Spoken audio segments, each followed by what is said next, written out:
HarperCollins presents The Voice That Thunders, Essays and Lectures, a revised edition, by Alan Garner, read by Robert Powell. For Griselda.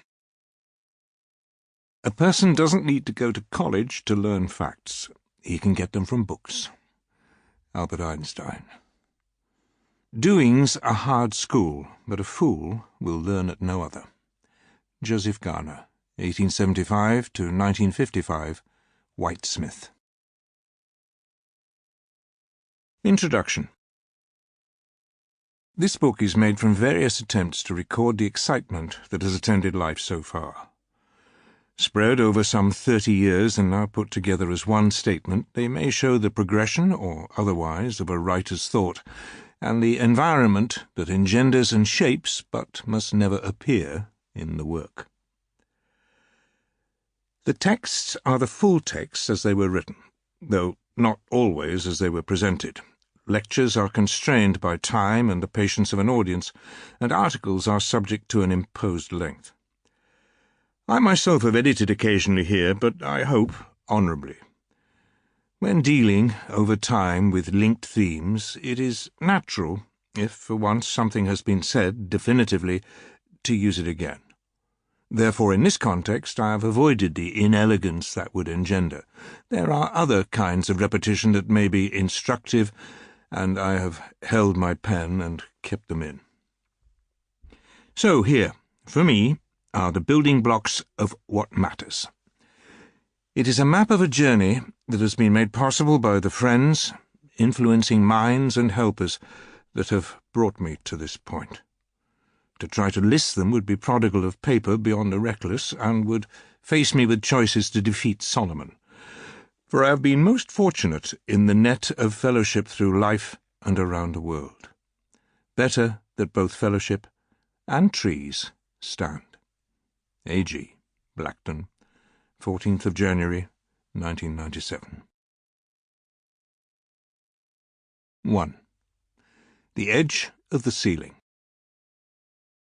This lecture was delivered at the National Word Festival, the Australian National University, Canberra, on the 21st of March, 1983. My name is Alan Garner, and I was born, with the cord wrapped twice around my throat, in the front bedroom of 47 Crescent Road, Congleton, Cheshire, at latitude 53 degrees, 09 minutes, 44.9 seconds north, longitude 2 degrees, 13 minutes, 12.44 seconds west, at 21:30 on Wednesday, 17th of October, 1934. My mother was a tailor, and my father a painter and decorator. My mother's family were talented cranks, on every side. Lateral thinking was a part of their equipment, and those that got away with it were respectable as well. Even the names are odd.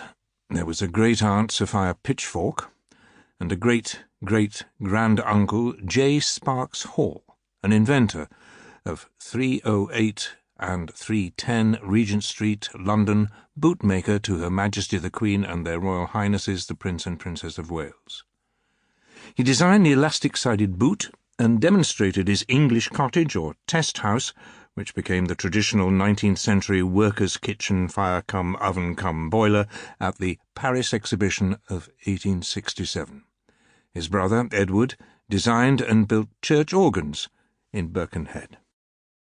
Perhaps a more typical gene was represented by the third brother, who was Professor of Systematic Memory, or Polymnemonics, of which he delivered lectures copiously illustrated by novel, curious, extraordinary, and interesting experiments, schools at half prices. In the 18th century, the Halls cover their traces, but documentary fragments and early photographs suggest that a pawnbroker hall of Plymouth had fashionable tastes, and so my great-great-great-great-grandmother may have been West African. My father's family is quite different. They have been craftsmen for centuries.